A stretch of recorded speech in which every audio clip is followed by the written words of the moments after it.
What's going on, guys? It's Ed here from Geek, and I am here with Mark Kelly from Inbound Revenue. What's up, Mark? Hey, Ed, it's great to see you. Absolutely. So, Mark and I are colleagues in the digital marketing agency world, and I want to bring Mark on today, chat about his agency, who he services, and just shoot the shit a bit. So, Mark, why don't you give me a little bit of background about your career, like how you got started in this space? Give me a little bit of the nuts and bolts behind the scenes. Sure. I actually think I first started thinking about doing online in the late 90s. I was in IT at the time, working for a defense contractor. We had rolled out some ideas to do some stuff for the parts in the field, but we were like 10 years too early. Like we had the concept, you didn't have the technology Right. at the time to do it. Then I moved on to another job as an IT director, but also had web responsibilities, and I started an e-commerce company at that point. I just launched a website in 2003, sold skincare products and things like that.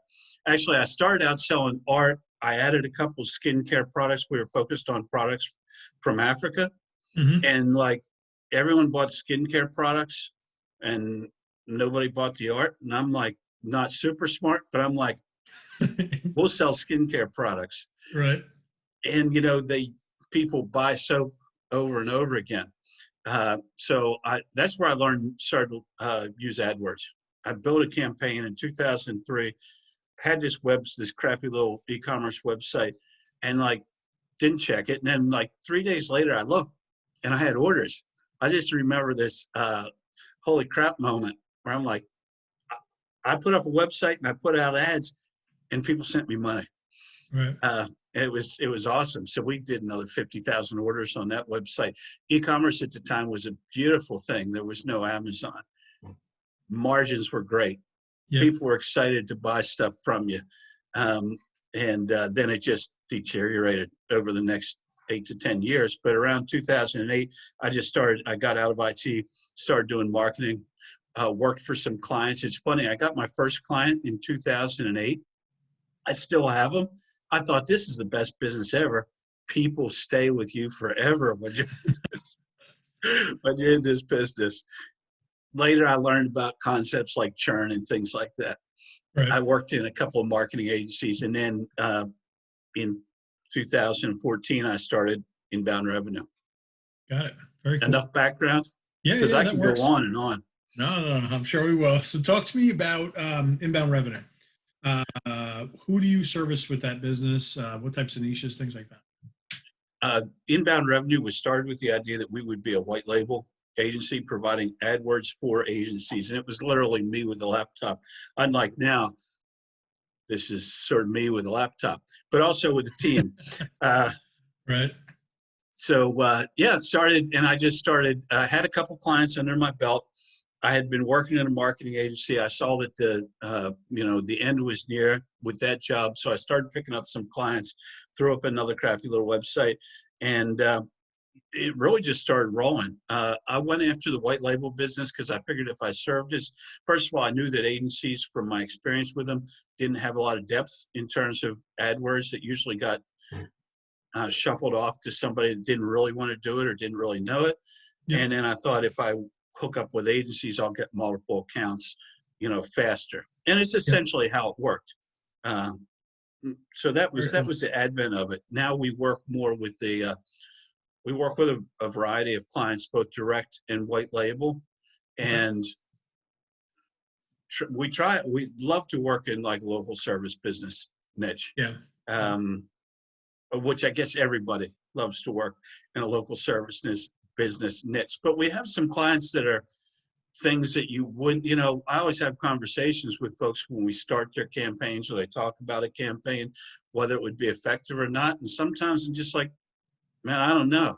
That may or may not work with AdWords or search volume, but it just doesn't, hit on all those, check boxes that you would normally, local service business, high margins, blah, blah, blah.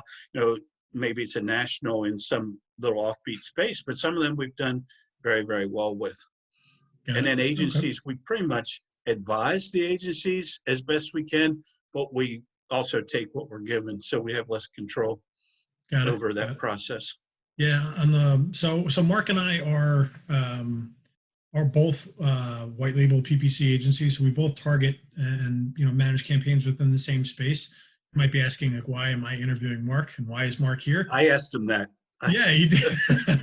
I believe in abundance. I believe in this being a giant universe of business. There's plenty of business to go around.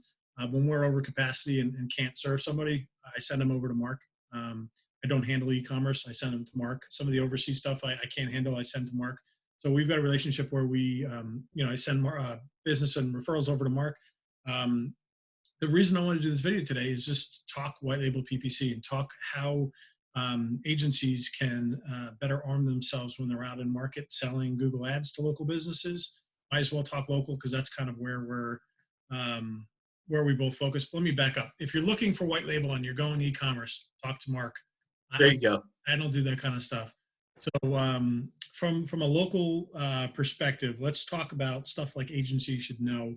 Like how to set expectations, pricing, that kind of stuff.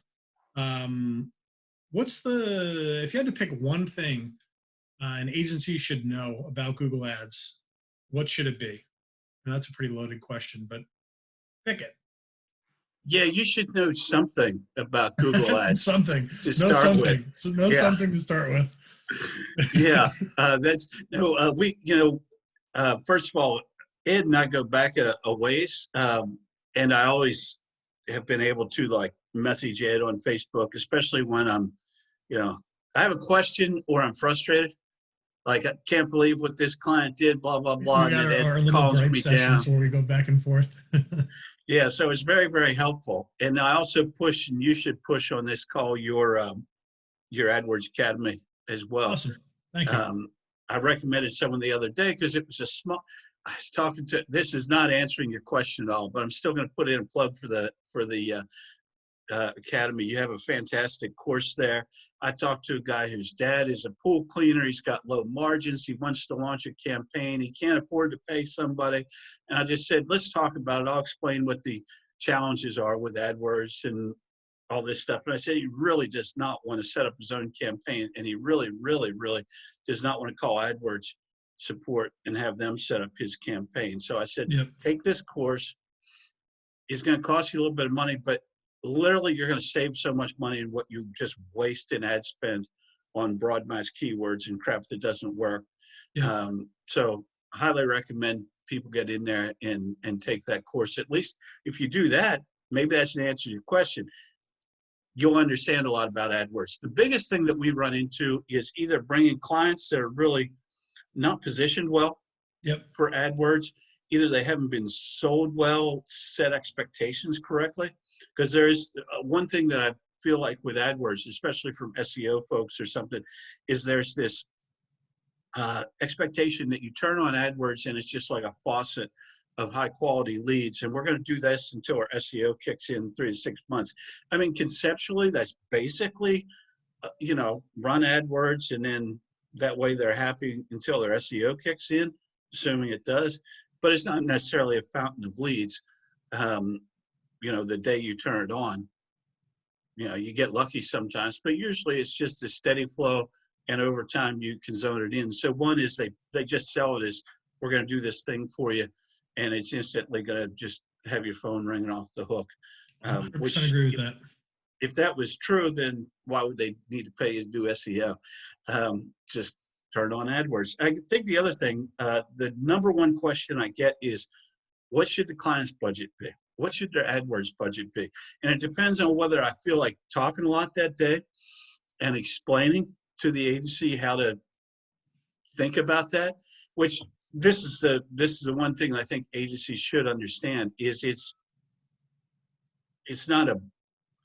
there shouldn't really be an AdWords budget. Ideally, the only time there should be an AdWords limiting budget is if there's a capacity issue, capacity to deliver, or capacity to sell if they're e-commerce.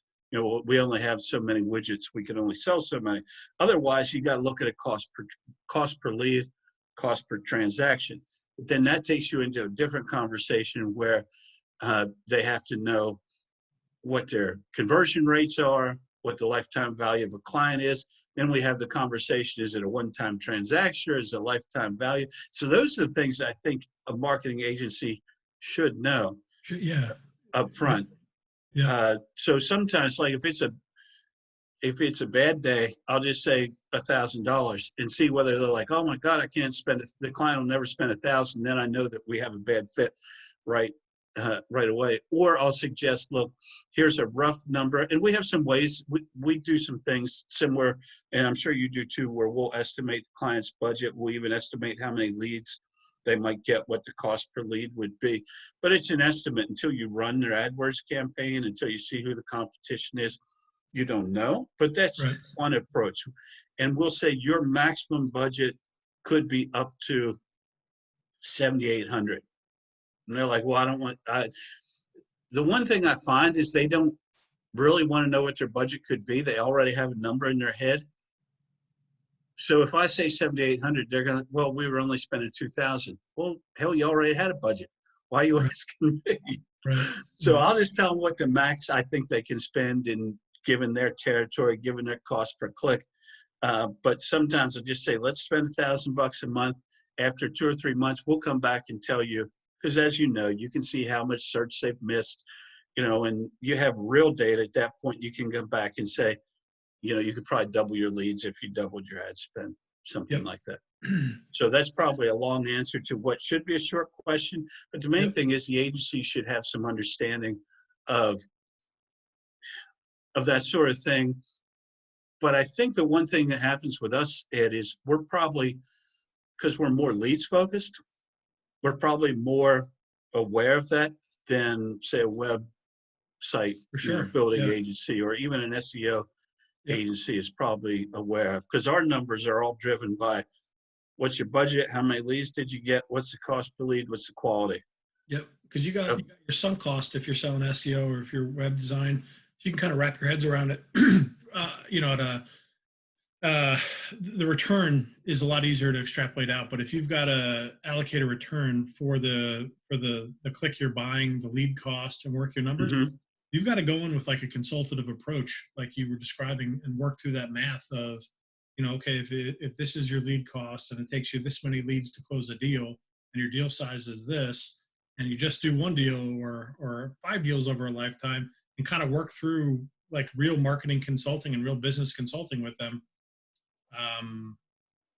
I don't know how I started off that little rant, but that's what you need to do. You need to go in with a consultative approach in order to sell this stuff properly. Because like you'd mentioned, some days if you feel like you just throw out $1,000 budget, we're of the belief that like you got to have a strategy behind what it is that you pick.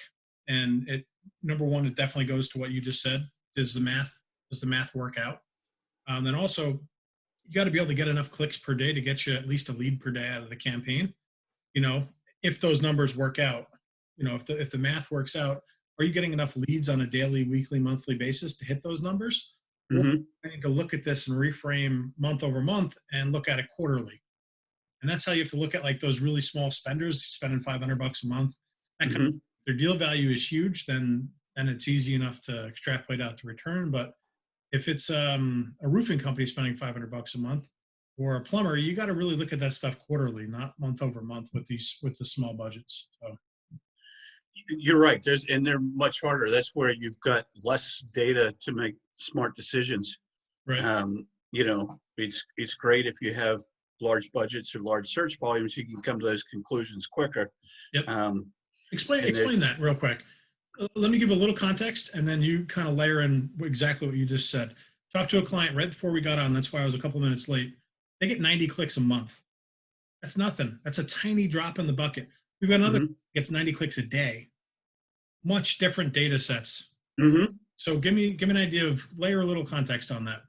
Well, the smarter people talk about significant data.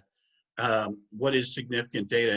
And I use that term with clients a lot so that I will also sound smart.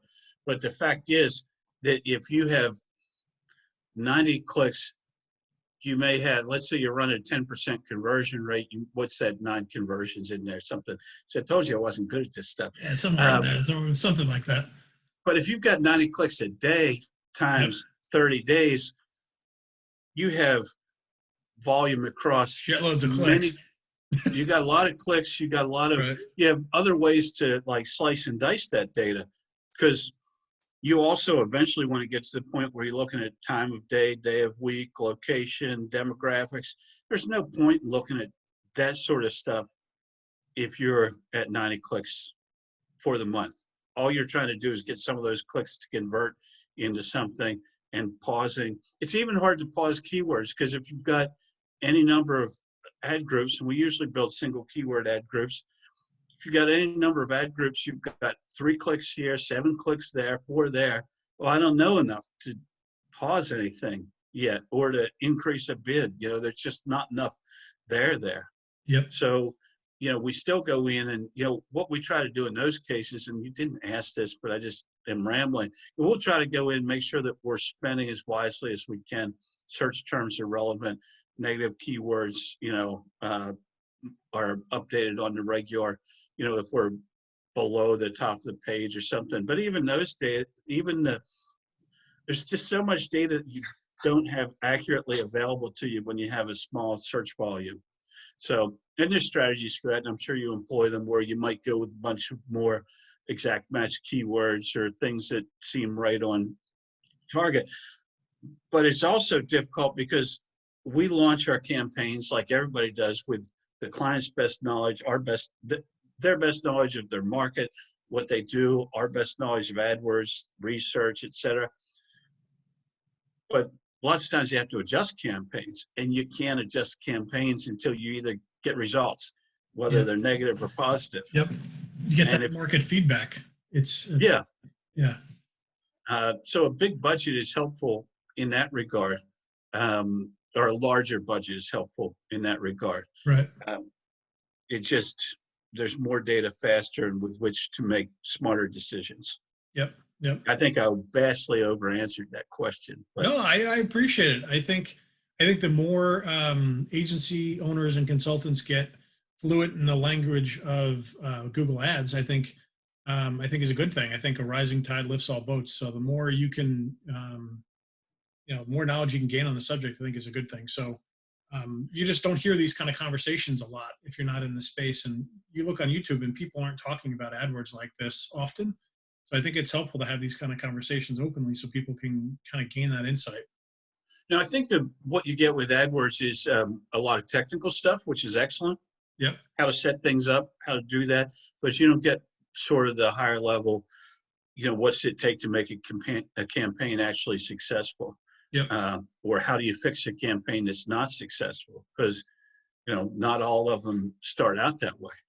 Right. Another one I would throw out there is I wish agencies understood that AdWords is a market, and it's auctions, and it's like the stock market. It's going to ebb and flow. Certainly not going to be the same each month. Click costs are not going to be the same each month. New competitors are going to enter a market. Some will retract and leave. So things are it's constantly a fluid situation. And just because you had a 20% conversion rate one week, you could have a 9% conversion the next week and have a 30% the following week. And things are always going to be flexing and ebbing and flowing and moving. And it's a moving target. It's not a stagnant thing. Well, my favorite all-time question is, why were my leads down yesterday? Because it's like, buddy, I don't know. Right. Let's give it a week or a month or a quarter, but you can't really do AdWords on the daily, as far as knowing why one day someone, that sort of thing. So that's where, depending on the amount of data that you have available to you, helps you a lot there in those sorts of decisions. And yes, we've seen competitors come into or leave a market. The other thing is seasonality. If you're doing,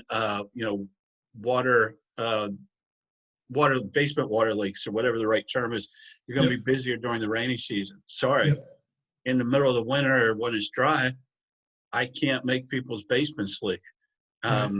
So your search volume is down, and there's less urgency than there is when, and that's the same with, I was talking to you earlier about the roofing company in Phoenix. They don't get a lot of rain, but when they do, they get a lot of calls. Yep. Because All hell that's when breaks they loose. discover, Right. yeah, there's water flowing down, the Right. side of the wall or whatever. So there's Right. a lot of factors. That's what there's factors outside of AdWords. You can have a fantastic AdWords campaign. There's business factors and things that come in outside of that that impact results. Sure. That your offer might suck, for Yep. example. Yep. We try to look at the competitor's offer, but if your offer is free estimate, it's not an offer. Yep. Right. That's like saying we have quality service. Right. Yeah. Right. Yeah. So does everybody. So does everyone else. Um, okay. So what else should an agency know about setting expectations? So we talked about budget. We talked about AdWords is not a silver bullet. It's a market. It's constantly moving. To look at bigger data sets to give an idea, they should be looking at this like a business consultant and a marketing consultant and making sure this client can potentially get an ROI and actually make their money back and make a profit. Mm-hmm. What else should they be looking at? I think what you just talked about there, targeting the right type of client for AdWords, the ideal client, Yep. is a huge thing. If you're a small one-man operation with a low margin, low dollar service, it's going to be a lot harder. Yep. It's going to be a lot harder to show them success. And frankly, as an agency owner, you're going to be spending a lot more time with that guy or girl than you are with someone who's got 4 trucks out on the road, is Right. busy running the business. And we do service some, what I call them guy in a truck clients, and we do well for some of them. But from an agency perspective, it's not the ideal business that you want to target. We have a list of like 100 niches we send out to folks. It's just a spreadsheet, but these are niches we like, those that we recommend going after. Now, that doesn't mean you can't have success in some of those other small dollar things if there's a ton of volume or if there's a lifetime value there. So that's one of the things. And really, if you're selling AdWords, you have to have some business sense, and you have to help guide the client towards understanding some of those basic numbers. Like, well, if I used to ask, how much do you pay for a lead now? But if someone's been advertising in traditional ways, or if they're just getting referrals, they don't have a reference point for that. Right. Yep. So I started asking the question, if I could give you a phone call today, if I could give you a call right now, what would you pay for that phone call? What would it be worth it to you to get that phone call? Then that starts some thinking along the lines of, I'd pay $75 every time that phone rang if I could. Yep. And so I get them to start thinking those numbers. The other things you have to know is your close rate. The other thing you have to know is think of it, unless you're only deal with a client one time, you shouldn't be thinking of it as a transaction value. You should be thinking of it as a client acquisition cost. So there we're getting into a bunch of stuff that's consulted. It's not like, what color do you want on your website? Or even, but I think it's important. I think we need to be selling stuff that these guys can ROI. And if we don't go in with with that type of mindset, like what you've just described, you're doing a disservice to the client. It's more work, but I think it's the right thing to do, and it sets the frame for how to get a better return for this client. And if you can't, lay out a path for them to get a return, why take them on? You're just taking someone's money, and it's not going to be a good return. And they're going to be pissed off in 30 days. I'd rather have them. I always say that I'd rather have them slightly upset now that we can't do business than have them really pissed off in 30 days when these numbers just aren't backing out, or it's just a mess. In some cases, it might not take them 30 days to be pissed off at you. They might even be pissed off sooner. Yeah, absolutely. Yeah, Absolutely. That's my feeling. Like, lots of times when I have a conversation with an agency or a direct client, it's just like, I just basically tell them how I think it will work based on my experience. Yep. And then, if I don't think it's going to work, I'll explain that to them as well. Or if I don't know, there's some cases, we talked about this a little bit earlier, where I just don't know. It's not a space that I've been in. It's not one that you would think typically would be a great AdWords space. Mm-hmm. But they have a valid business, they have valid service, there's search volume for it. So I'm like, I honestly don't know. I would, say, if you can put $1,500 or $2,500 or whatever a month in it, I rarely say it, but sometimes I say, we'll just have to try. I don't know. It's worth testing it. Find out if it's a solid acquisition channel for you or not. I believe that, but I say to them like, we're testing this market right now. This is not like, if this is your last $2,500, we're not doing this deal. But if this Right. if we can test this out and we can make this a viable acquisition channel for you, let's roll. Let's do it. But What, it's going to hurt them, and then I say, you know what, this is not something we should really try. Or if this $2,500 is going to launch their business, let's not try it. But you know, if they're already successfully acquiring business through cold calling, or they've got other acquisition methods and they want to try to layer in another, let's roll with it and let's try. But yeah, I'm in the same boat, man. I try to go with a marketing consultant mindset when I sell AdWords, not a transactional sale.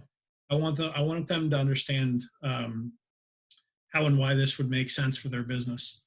Like sometimes the math just doesn't work out, and the fact that I have to explain that to you sometimes is scary. And I'm not this arrogantly to an agency, but it's just like, you know, if it's $80, 100, just for ease of math, if it's $100 lead and your total value of a deal is $1,000, and it takes you 5 leads to close a deal, like that math. you break even at best, right? Yeah. And sometimes people just don't think of that. They just think of AdWords as like this set it and forget it magical platform that is going to spit business to them. And it's not how it works. So you brought up something that I wanted to expound on a little bit, if I could. yeah. And that's when people look at AdWords, they look at it as a lead source, which it is, or it should be, ideally. But I find lots of times what we bring to the table for businesses is we help them understand what market they're in, what their competitors are doing, and we help them understand their business better in the end, because all they thought they had to do was throw an ad, because they always be like, did you guys do the ad? There's a little bit more to it than just doing the ad. But we get out there and we find out, how many people in your area are actively searching for what you do. Mm-hmm. At the cost per lead that it's going to cost you to get them, do you have a viable business? What are your competitors doing? Lots of times they don't know. And lots of times their competitors are two different types of competitors. Their competitors are folks who are online advertising. They're not people they run into when they're out selling. They're running into maybe an existing older business that they feel like they're competing with, but they're also competing for that first page Google. So if there's someone you're not hearing their name when you're going out and doing competitive bids or whatever, they're still competing with you. And you have to look at their offers, which we do. They've probably never done that. We pull up the competitors. We see how they're comparing. We're like, you're offered, you don't have anything compelling to say. These guys are saying, even though sometimes it's a sales truth, they're doing a $99 service, which we know is not a $99 service, but that's what their ad says. So we really help them get out there and understand the competitive space that they're in. We're not just literally just launching an AdWords campaign. We're helping them know more about their business that they don't already know. So I think the money's worth it if you are having a collaborative discussion with I think clients should always have a collaborative discussion with their agencies, as opposed to having you haven't got me a lead or this lead sucked thing. Let's talk about it, because we really want your leads to be good, because you'll stick around if we do that. But we have to talk about this and work through this, because you started a business, you're running a business. In the old days, all you did was stick it in the yellow pages and everything came in. It's not like that anymore. Highly competitive, highly online. Where do you guys fit into that space? I don't know if that made any sense or not, but I feel like we bring so much more to the table than just an AdWords campaign and a landing page.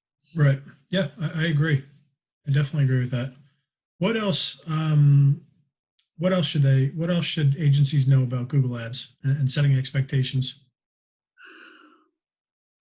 I think that they should. One thing that's I would encourage agencies to do, if they're the agency of record. I know that's sort of a deprecated term, but if you're the agency of record, you're their agency on a number of fronts. You should definitely be working with them strategically and then helping us take the AdWords tactic. AdWords isn't really a strategy. It's one tactic as part of an overall marketing plan to match into their strategy. Don't we can look at their competitors online on ads and things like that and make suggestions. But as far as if you're their agency working with them on an overall marketing plan, you shouldn't be coming to us and say, what's the strategy? Because we're literally just a tactic, just like SEO is a tactic and Facebook ads are a tactic. So, you as the agency should be talking to your clients. Got it. Okay. What are some skills, to go a little off topic from the AdWords standpoint now, to speak to agencies, what are some skills agency owners should build upon or to have and to perfect or hone to be a better agency owner? I have one. What is that? Learn to sell. So? Learn to sell. That's, okay. I think everybody That's my wants, answer too. That's my answer as well. Everyone wants to market and create a funnel. Yep. And that funnel is going to take you to a landing page where you talk forever and it goes down 27,000 feet filled with information with calls to action. You got to learn to sell stuff. And but sometimes Mark, you were in IT. What do you know about sales? How did you learn selling? You were a behind the desk guy. I ended up, I love to do sales, actually. And yeah, I was in IT, so my brain is wired weirdly because right. most IT people don't like other people, much less going out and selling things. But I think right. I love the process. I love to learn about new businesses. I try to be educational as possible. I basically try to be honest because you and I both know that if you get a client in who's the wrong type of client, it's going to be a pain in the ass. I mean, if I'm right. just a salesman for some big company, I can sell stuff and hand that off to somebody else, and they're not going to text me, on Saturday and complain about something. But, these people out here that I've been selling to personally, I want to make sure they're going to get results.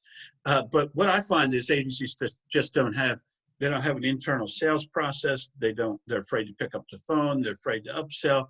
They literally just want to, and I'm guilty of this as anybody. But they take on too many different types of clients. We all have a little bit of the shiny object thing where, I see a squirrel run, I just got to go chase it. We have to avoid that and zone in on the things that you do well and then sell the crap out of it. I think most places just don't sell particularly well. Got it. Where did you learn to sell? Like, what books did you read? You take any courses? Oh, wow. Everything. Dale Carnegie. I took the Dale Carnegie course. I was in Toastmasters, where you have to give speeches and stuff like that. And I was actually an SEO guy at an agency. And I said, well, this is a pretty dead end, kind of boring job because I'm not a big fan of doing SEO. Seems pretty dreadful to me. So I love AdWords because as an IT guy, all your data's there. With SEO, it's kind of like, well, I know my data. I don't know what Google's doing. I don't know what the other people are doing. I have there's 3 of us making this soup. Hope it turns out good. So I like AdWords because all the data is available to you. But I was in an agency, and I had actually go back. I had owned other businesses in the past. I owned a payroll processing business, so I had a fair amount of familiarity with it. But I was working in the agency. I'm like, I'm making X amount. The salespeople that just go out and talk are making like 50% more. I just asked them if I could go do that, and I enjoyed it. And so when I started my agency, I put back on the technical hat, and because I was the guy behind the laptop. But over time, I've gotten more into the sales, and I do mostly I'm the pretty face out in front of the business. Got it. Are you mostly phone sales, or do you still go and meet face to face with business owners? I met with a client face to face in the last 6 months. Yeah, so it's phone and email. Yep. Facebook. Yeah, I think in person in the last 5 years I've met with the purpose of selling maybe once. on occasion, I'll go have lunch with a client that's local, something like that. But that's more like networking at that point than it is selling. And then I'm thinking maybe it's someone I'd met at a conference, and that was just to kick off the relationship, and then I sold them on the phone. But outside of that, everything I do is phone sales. Everything is phone sales and Yeah, something online. I think that I have met two of two of my clients yeah, um, incredible. in I love it. forever. Yep. Uh, yeah, that's about all I can think of. Maybe a few more over the years, but there's only one recent one. I just went to a seminar on marketing automation, sat down next to a guy. He asked what I do. I said I do white label AdWords. He said, "Wow, I need a white label AdWords guy." So I wasn't selling anything there. I was just Right. eating lunch Right. um, Right. and being sold. So normally, no, I don't. And I'm glad because it takes, back in the day when I used to go out and do outside sales, it takes a lot of energy, in my opinion, to get in the car, to go drive somewhere, to meet, to have lunch, to do all that, drive back, blah, blah. Yep. I can do, in 5 minutes on the phone with someone, I know whether we're going to be a good fit or not. Right. Right. And then I can drink another Uh, cup of coffee and maybe put my pants on. right. I hear you, man. I mean, people see how I dress. I wear my backwards hat, a hoodie, a shirt. Maybe I'm wearing a different black shirt, but I pretty much wear the same shit all the time. Keep it simple. Uh, Well, that is one of the reasons we're doing this. right. Yeah. Yeah, I don't know. I think I would get burnt out by actual, like, go knock on doors kind of sales. Yeah. It's funny. My wife has asked me if I'll ever get an office and, outside of the home. And other people have asked me that as well. And I think about it, and like the idea of having an office is cool, and having people show up there and drive to it, it sounds cool. But then the thought of me actually having to commute to it every day, like, makes me cringe. So Yeah. I don't think I'll ever have an office outside the house. I love working from home. I love, Yeah, I don't think it would make yeah, sense. Plus, it costs money. Why would you want to do that? right. Yeah. Especially Um, yeah, with, I know people that have rented space and stuff like that, yep. but they're never there. Yep. Because when you get up in the morning, you think, I could work here, Yep. or I could get dressed up and go over there. Yep. I Yep. guess if you need to meet a client, but that's what coffee shops were for prior Right. to coronavirus. Corona. Yeah. Thanks, Yeah. Corona. Um, what's your sales style? Are you scripted out and follow a framework? Are you I more? have to get better at that. I've been listening to a lot of several books, not a lot of books, but I have Audible, so I've been listening to some. I really like the Jason Belfort, even though he's the guy that went to jail, Yep. Yep. Wolf of Wall Street. But I like his straight line selling system. Jeff Blount is another guy that does some stuff. I called Jeb for an interview, and his son just called me back. He's booked out for the next 4 months with everything going on. He's high in demand right now, so hopefully I'll That's awesome. the point. Yeah. I think I've got two of his books. And I like he's got one on prospecting, if I remember correctly, and one on, I forget what the other one is. But yeah, I've been trying to become a better salesperson because honestly, my sales approach is horrible. My sales approach is, I have a delicious ham sandwich. Would you like one? And I'm like, no, I want pizza. I'm like, well, I don't have pizza. Right. I just have a ham sandwich. Right. So if you want pizza, I don't have it. So I'm not Right. good at closing. I don't close hard because I don't want to. It goes back to the fact either me or my people are going to have to deal with the client. And so I don't really want to put people in who haven't sold themselves. I try to give Yep. as much information as possible. However, if you show the slightest inclination of saying, yes, I'm going to ask you to say yes. I love that. There's Yep. only one thing better than closing a sale. And we're not going to talk about that on this call. Right. Yeah. I'm in the same boat. I believe in kind of heavy qualification, a lot of qualifying questions to make sure Mhm. it's the right fit, and then kind of present what our opportunity is, present what we do, type of a thing, and then potentially close. But if I'm even getting to that point, it's because I'm pretty sure I can help them, and we do that through the qualification process. Well, we do the same thing, and you probably do the same thing over and over again. So you get, after a while, you just get a feel for what's going to work and what's not going to work. Yep. And I went to ones that are going to work, because Yep. because I grew up in small business. I don't want to, take money from someone that's not going to be successful. Um, so yeah, I try to present that. I'm just trying to get better at the sales process, and I'm terrible at follow. Like, what I follow up on is what's in my inbox. So I recently started. I'm I'm an old software guy from the IT days. I didn't like most of the CRMs, so I built one for myself in Zoho Creator, which is super cool. I like that because then I can control everything. I don't have to accept whatever funky way they set things up in the CRM. Yep. So I'm trying to get better at doing all those things, because basically, like, I will like sell you or you're dead to me. Do you Call, find I that mean, your follow-up activities are more allocated towards the retail businesses or the white label, like the agencies? that's a good question. I'll give you my answer. What's your answer? Similar. Mine is the white label deal. I never sell hard because a lot of people are coming for information about something that they may sell in the future, That is true. Yeah, yeah, yeah. or need some That's context around something. very true. Guys, if there's a guy and there's a present opportunity and they've got 10 or 20 accounts and they're on the fence, like they have an opportunity, they have the urgency, it needs to be done quickly, and they need to find a new supplier, that guy I would follow up with and sell hard. Others, it's just they need to be nurtured over time and educated on how to sell certain things. So they don't maybe necessarily have something there for us to fulfill for them at that time. So for us, That's true. Outside those immediate needs, then on the retail, it's like, okay, if I've qualified this person and they're a good fit for what we do, and I wasn't able to close them ethically on the first go around, if I put them at a pretty high likelihood, then I'll put them into a follow-up sequence of calls to try to close them if I think it's a good fit. I think that it makes sense to go after the retail clients a little harder. And we also have the same situation where people will call us because they're thinking about expanding their capabilities, and where people are asking about AdWords.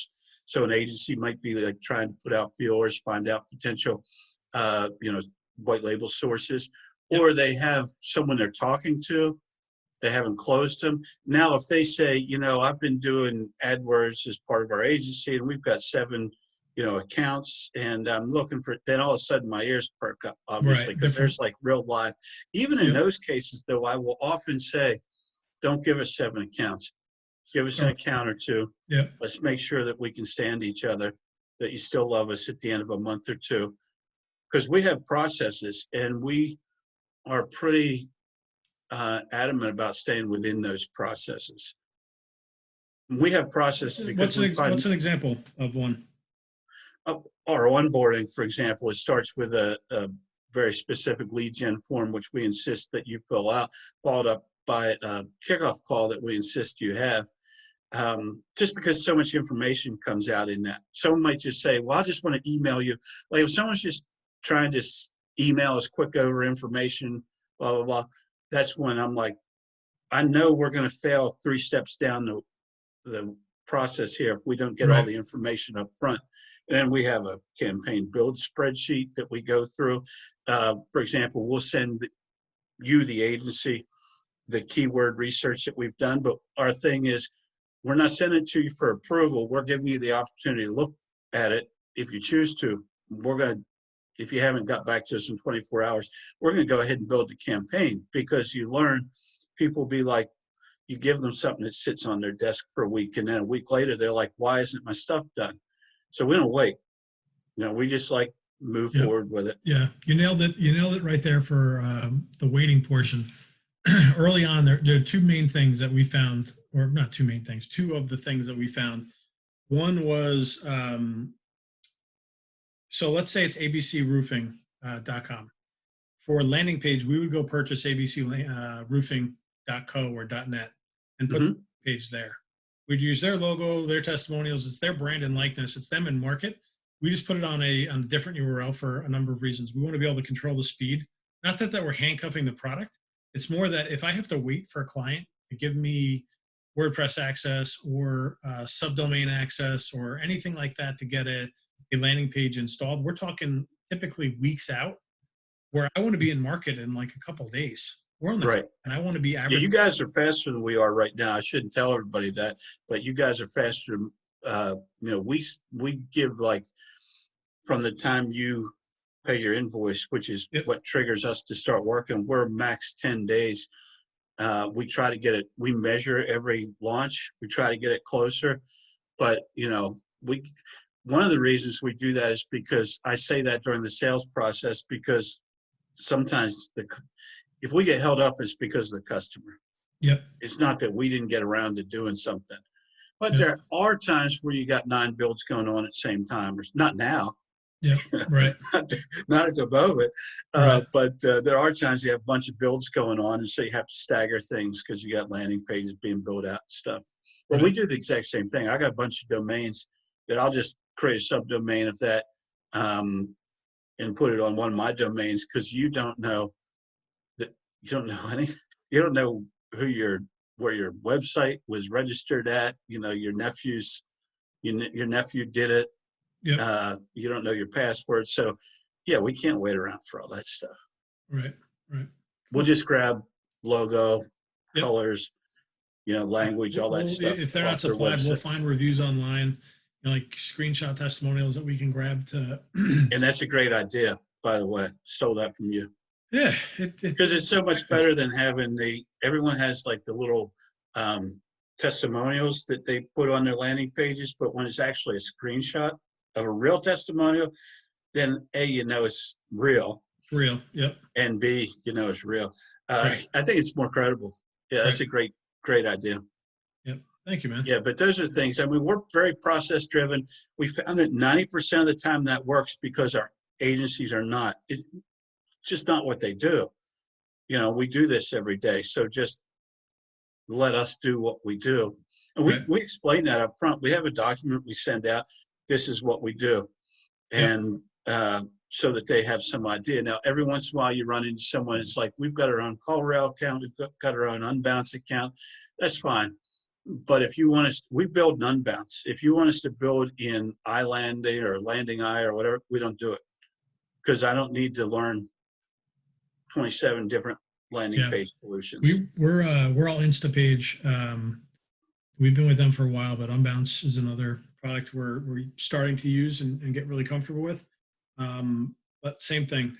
We only build in Instapage in our account. If we have to build in your account, we consider that breaking the process, and we have to charge more for it. Same with CallRail. If we use our account, and we'll create a sub account for them, if they want to use their account or the client's account, that breaks our process. We have to charge more for it because we have a process behind the scenes. It may seem like, well, it should cost us less because we're using less of your infrastructure, but the reality is it takes more time, and you run into more roadblocks and headaches and stops, and it's never as easy as it may seem to use the clients, the agency. No, I would much rather use ours. I have clients that give you a good example of why. If it's my phone, we use PhoneWagon, which I love, by the way. Talk to Ryan Shank if you want to sign up for PhoneWagon. But we'll set up everything in our PhoneWagon account the way we know how to do it. We had a client recently who had their own CallRail account. Well, when I'm in their account, I'm more hesitant to do things because it's their account. They already had things set up. Yep. Well, we were having real issues with conversions. We're like, why aren't we, and the customer's beating on us? Why aren't you getting conversions? Why aren't you getting conversions? Finally, I logged into their CallRail account, found out that they had conflicting phone numbers set up, swapping different numbers on the same page. And one of them, they didn't have, you'd have to know, CallRail and PhoneWagon and stuff, but they weren't able to track conversions because the way they had it set up, which is funny because I grabbed a screenshot of it, and then the client's like, well, I don't know why it's working perfectly. I'm like, yeah, it's working perfectly because you just changed this. You just changed this setting. Now it works perfectly. It wasn't working perfectly for the last 3 weeks. If you'd just let us do it, we wouldn't have had all this angst. So it doesn't save me anything to work in the client's account unless they're going to say, We'll build the landing pages, we'll set up everything, and we're kind of like, hope you do it right. Yeah, it's definitely. I mean, that's my people come to us and ask if we can use their infrastructure, and I say yes, but you know, you must have call tracking in place, or we're a no go, because that's a disaster. That's where all your leads are going to come from for local. You want phone calls. And if we can't accurately track back which keywords are driving the results, we're not interested. And then the next There's, thing is like, have you actually built landing pages and run paid traffic at them in the past? If you haven't, then why would we? why would you want to now? Yeah, Yeah. why are we starting now with the client's budget? Like, be honest with us here. If this is your first go at this, is this really the best time to do this? Our landing pages are cheap enough for a reason. So hmm utilize our infrastructure so that we can get them results. That's why Well, we when we first started out, you go through all that learning process. We would send things to a website or whatever, and I'm like, this doesn't make any sense, because we yeah, can't. Every time it's a new adventure, trying to get access to their account. Oh, they're using Wix. They're using Weebly. Oh, someone developed it in HTML. Like, no, we really yeah, love our website. Well, you shouldn't. It yeah, sucks. I don't right, know how many times people are irrationally in love with their website. I'm like, that's cool. We're going to build your landing page. right. Yeah, because we can On track my everything. one saying, I've got a lot of sayings I say over and over again on calls, and one is I remove the ego from the equation and we let the data speak for itself. hmm We've already been in your industry, not in your market, but in your industry, and this is the data that we've seen. A 20 or 30% conversion rate. What we've seen is most landing page or most websites converting at 3 or 5 or 7%. Why don't we just try with what ours is, go with the proven denominator here, go with what we know, and if at a point once we've hit that conversion number and we're happy, if you want to split test running to your website, we can do that, but hmm it's likely going to tank the results. Or we can start with your website if you're really insistent on it, but can we let the data speak for itself, remove the ego from the equation, and look at the data in 2 weeks and say, okay, this is failing miserably. Can we swap in? And then my red flags will start popping up at a certain point in the conversation if they're like dead set on something and very hesitant to do a landing page or whatever. And I kind of scratched my head like, okay, if it's only a couple $100 for a landing page, what's the issue here? Why are they hesitant on this? If hmm it's $3,000 or $4,000, like something's not adding up in this conversation. So some red flags I look for in a conversation, some of the language I use there around why I'd want to use a landing page. Sorry, I don't even know why I just went on that little rant. Well, because that's what we do. One thing it's speaking of red flags is oftentimes just the fact I have my own call rail account, I have my own landing page account, but I don't really do much AdWords. Those are almost red flags right there, because why not just let us do what we do? One thing that happens if it's not in my account, my landing page account, my phone tracking account, I'm not the only person touching it, Right. but I'm responsible for the results. So how do I know your guy doesn't go into the website and screw something up? Or if your website goes down, our ads go down, all kinds of things like that. Just let us do what we do. And 98% of the time, people are real cool with it. But you run into Yep. it every once in a while where they insist on having their own. Or, you still today get into that, why do you want to use a landing page conversation? I'm Mhm. just like, had that sort of discussion that you have with them. Like, we can, I'll just tell them we can A/B test really easy. And if we need to make changes, we don't need to contact you and bother your folks with it. Yep. It's just one of the reasons, but mostly it's easier if we do it. Right. Yeah. If we had to wait for approval for all optimizations, it would take forever to manage accounts. So these are the things we just are optimizing consistently on the back end. Oh yeah, we ask for forgiveness occasionally, but we don't ask for permission very often, unless it's a question of, we like our clients to look at our keyword research, to glance it over and say, they know their industry better than we do. So if it's not one we're in all the time, so maybe they'll be like, we don't really do this thing, or we don't want that kind of business because we're already got a crew completely booked. So then that makes sense. But we don't send it to them for approval. First of all, because they don't do this. And because we're going to end up waiting for them. So we don't like to do that. Right. You don't start getting results until you launch. so we might as well not wait around for it. Right. And try to get everything perfect. The people that have to have the perfect landing page and realize it's not the Mona Lisa is also, why are you doing this? Why are you doing that? Like, it is a landing page, Yeah. It's not art. This is a Right. landing page. Yeah. So we just rolled out a landing page course. I saw that. I didn't see the Yeah. course, but I saw you rolled And that out. um, stuff that we put in there, we give 4 legit in-market examples in 4 different niches that are converting anywhere from 20 to 70%, depending on the niche and any number of things. People often look at them and scratch their heads like, wait a second, what? And pretty is not, it does not need to be pretty for it to convert super well. It's So often distracting, I think. yeah, it's often shocking on what actually converts, like what people think converts versus what actually does convert. And I'm not talking like ugly shit like old school Ryan Dice or Dan Kennedy, style sites like, like old school internet marketing, those type of things. I'm not talking kind of ugly. Modern, they look, they're aesthetically pleasing, but they're not going to win design awards by any stretch of the imagination. No. And if you just follow the 80-20 framework of what we do, you can, assuming that your keywords are on point, assuming you're targeting the right kind of traffic, you'll get good conversion rates just by keeping it simple. You don't need to overcomplicate things. Yeah, I'd say that is the one. If you get someone too involved in the landing page, they typically want to overcomplicate it, say too much. And there's only, there's max 4 or 5 different sections you need to have on there, on that landing page and do it. We have a little gallery of landing pages on our website. So we can just say, we'll build you something like this, go look at them. Yeah, I've seen you drop examples like that in our group, and that's or on Facebook. That's an awesome. Those are awesome examples of what landing pages look like. There's not much to them. I mean, but they're shockingly simple to people, and they're effective. And they're way more effective than sending traffic to your main website.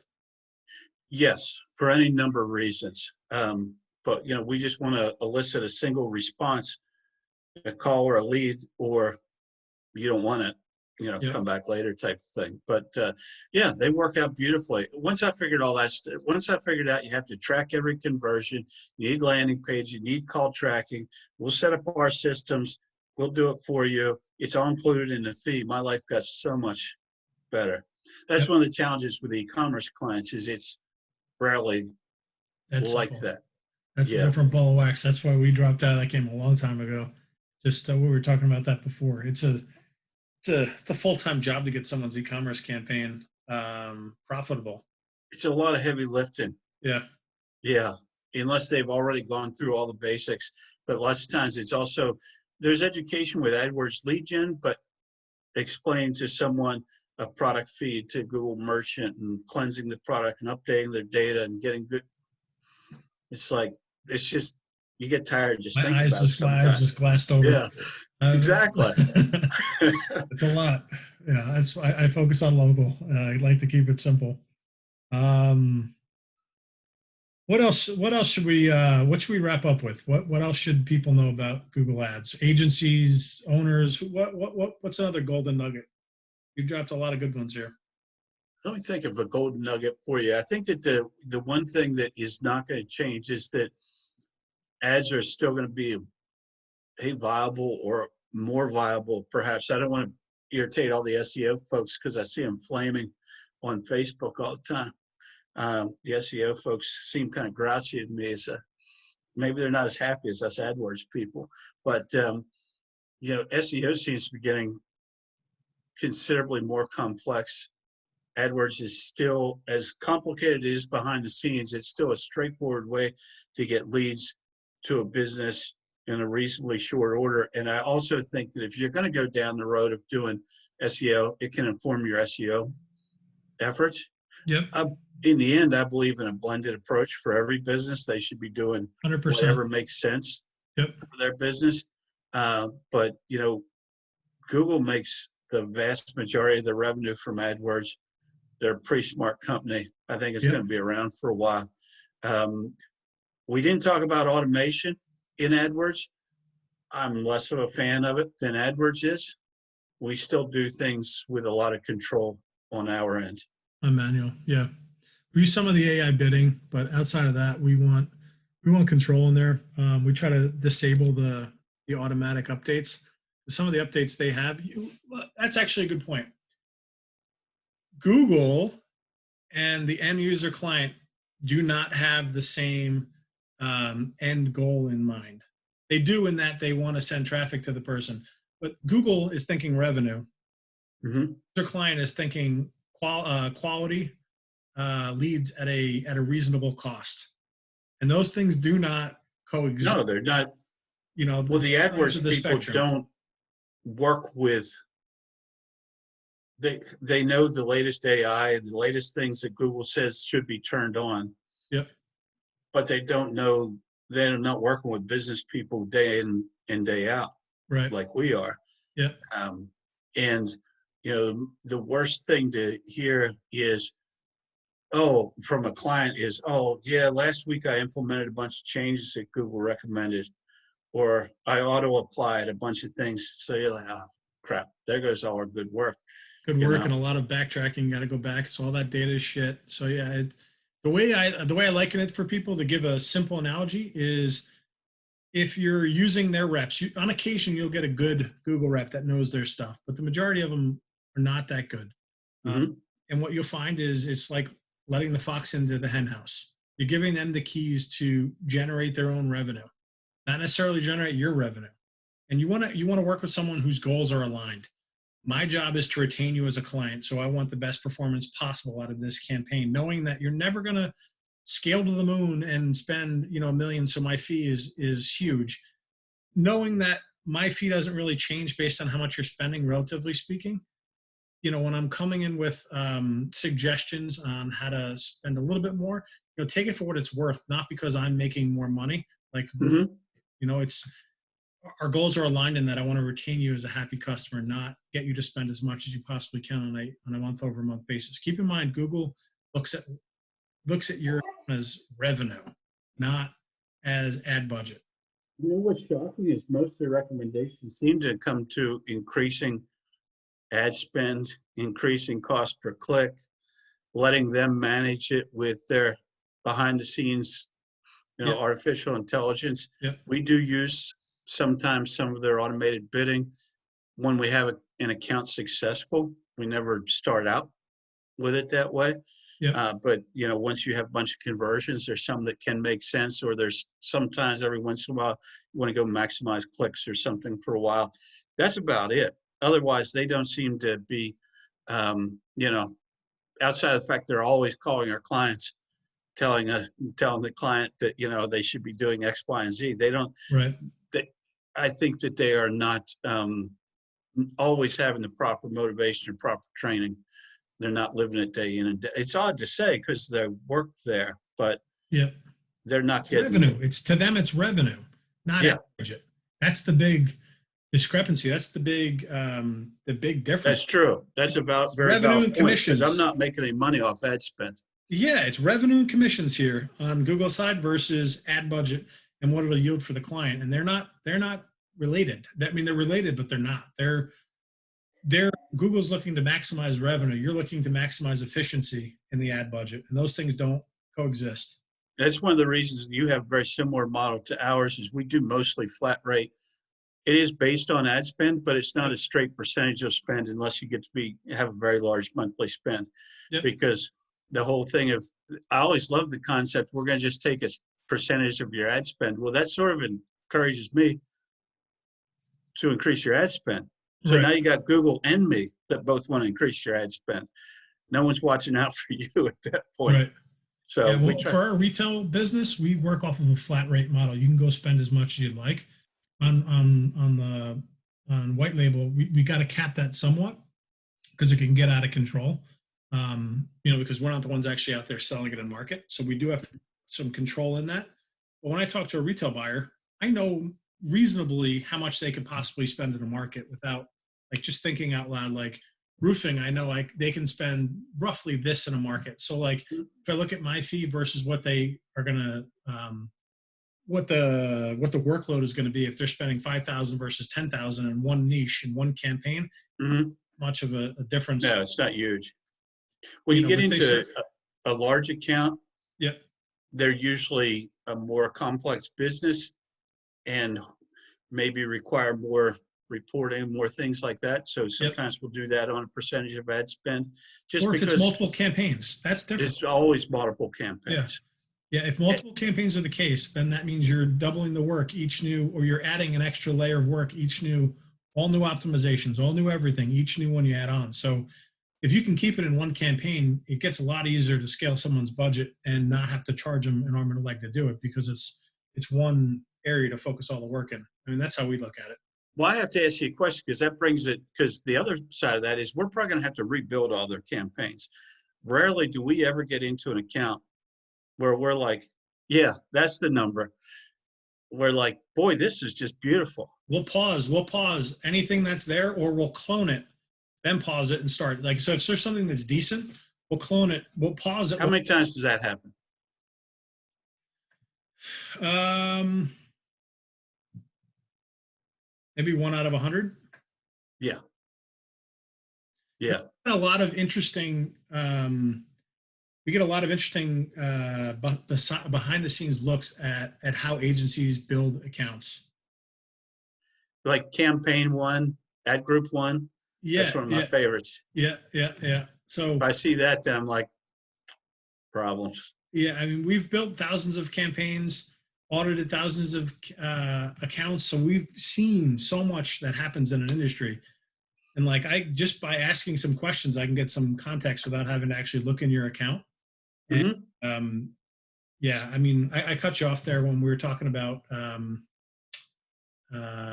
think you were talking about the campaign, and I cut you off talking about. Oh, when you go in and you can see that they use the default campaign one, and then it's Right, got right, one right. ad group called ad group one. Oh, you were asking about Oh, building out a campaign. If we pause a campaign and start from scratch, or oh, okay. Yeah, we almost always rebuild everything. That's yeah, why with a large account, they've got a bunch of campaigns. We know we're just going to have to rebuild a bunch of campaigns more than likely. yeah. We'll try to get as much historical data that's relevant from those. But I was looking at a client, we got into their account, or not, it was a prospect, got into their account, and right away, they've got a 94% conversion rate. I'm like, something's wrong here. They're not converting these at 94%. And then you see that like every website visit from, certain ad groups are counting as 100% conversion rate. Yeah. Yeah. So like this is Yeah, not yeah, valid data. Yeah. yeah. We I've seen it. I've seen similar stuff. I had a guy send me a screenshot in my other business telling me he was getting $7 leads, and I know click costs are like $30 to $70 a click, and he's Yeah. for a lead, and I'm like, okay, all right, okay. I would love to be wrong because I will pay to study under you if that was the case. Because I could literally make $1 million in a month if that was the So case. you have to be getting like a 300% conversion rate. Yeah. or have some other traffic strategy that I just don't understand and can't conceptualize. And if that's the case, I want to learn it. I'm all ears. But if I was a betting man, I would bet a lot that that's not the Well, case. see, I think that one thing too about AdWords folks like us that are actually in there working with leads, working with clients, is a lead is like a real thing Yep. to us. Because I see the posts on Facebook all the time. Look, I got 27 leads for $7.19. Like, dude, you didn't. Well, on Facebook, and Facebook, I understand it's cheaper leads, but no, you didn't get 27 leads. You might have got 20, not the way I view a lead, which Yep. is like a qualified call or a Yep. qualified submission of Yep. information that you can call back that actually wants your service. Yep. It's a lot harder, which is why AdWords costs more, because It's the hottest source of leads. Those people are in pain, actively seeking out the solution. So it's, yeah, yeah. I mean, you nailed it earlier. Like, they make $7 or $8 billion a month selling this stuff in market, and it's not going anywhere anytime soon. No matter what other platforms come up, people are still Googling to find, to relieve that pain. And that pain could be you need to find a podiatrist. It could mean they're looking to find a different book to read, and and everything in between in that spectrum. Pain, I'm just meaning like mental query, what they're searching for, that kind of pain. I used to laugh over the years, when Google comes out with Google Glasses, Google this, I'm like, they paid for that with AdWords, Yep. because none of this cool stuff is making them any money. You It's know, insane. We're a channel partner or in their channel sales division, and like this, the resources we get and all of it allocated. I'm just like, wow, this is all off of them monetizing search volume. It's insane. It's insane how much money they make on a monthly basis from Google Ads. And the wildest part to me that it always stumps me, and it's how I sell SEO to in or other business is oh, okay. here I am bashing on SEO people, and you are one. What? Say it again. I said, here I am bashing on Oh SEO no, no, people. no. You are one. I'm a no, no, no. I'm a paid guy at heart, um, but the opportunity, I wasn't bashing on SEO people. I love SEO people. yeah, Just clarify that. yeah. Um, if you look at let's say roofing company in Maryland, that search, and you got your 4 ads up top. If you had a above a 2% click through rate, you're good at writing ad copy. Mm-hmm. If you count up all 4 of those people that are going to click through on ads, and let's extrapolate out and say 10% went to click on ads. So if there's 100 searches per month, 10 of those are Google ad searches or Google ad clicks.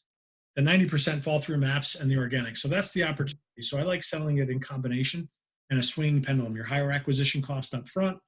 As your SEO performs better, you're going to get way more leads because that's where way more traffic actually goes to the organic app section. That's true. But nothing gets your phone ringing off the hook faster than Google Ads. So I love selling that first because it gets them what they need. They need business going in to fund everything else. But what I just find mind-blowingly awesome is that they make $7 or $8 billion a month off of that tiny portion of the page. It's incredible, isn't it? Clicks. It's insane. It's so incredibly impressive that every time I say it out loud, it puts a smile on my face because it's just, that's how vast the internet is. And it's almost exactly the same system I started using in 2003. Yeah. Yeah. 17 years later, they're still churning out billions with, a homepage with some search and some ads on it. Yep. And that's only for the specific stuff, like queried down tight enough so that someone would want to bid on that traffic. And then there's just like thousands of times more of that traffic out there that no one wants to bid on. That's your broad mass traffic. Stay away from that shit. That's true. That is true. One thing I find with my own buying habits is if I'm doing research, I'll often scroll down through organic results and do research. When I'm in buying mode, I'll more often go towards an ad because I know there's someone serious about selling something. I'm not going to get on a crap blog post or something that I don't want to be on. When I'm ready to purchase something, when I'm ready to roll and make a purchase, I'll click an ad.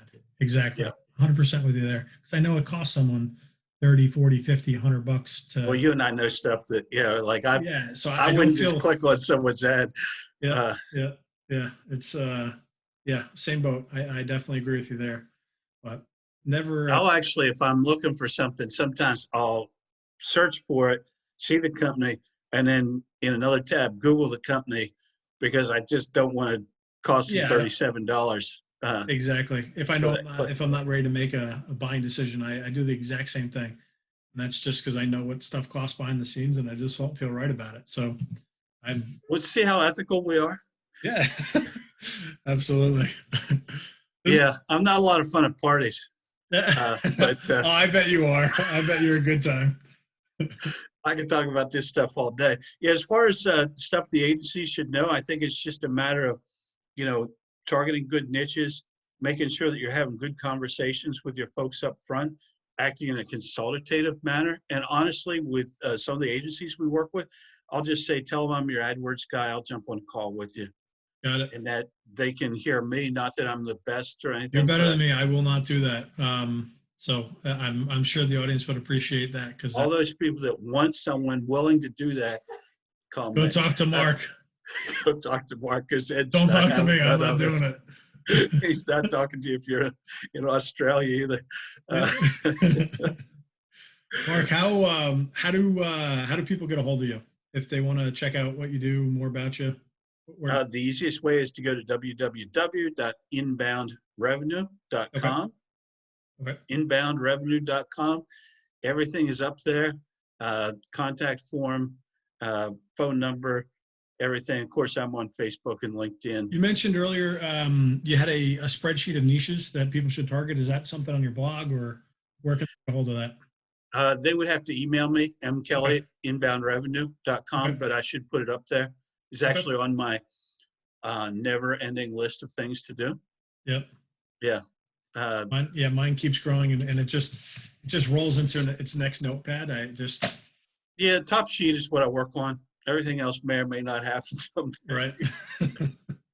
But yeah, absolutely. We've got 100 niches, and it's just ones we've mostly worked in or we've researched, because I get that question all the time. I get the budget question, I get the niche question, and I say it niche, sorry.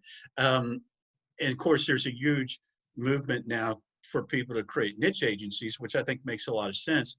So that was the other reason everyone kept asking me, what niches should I go after? I'm like, well, rather than answer the same question. So yeah, I should put that up on the website.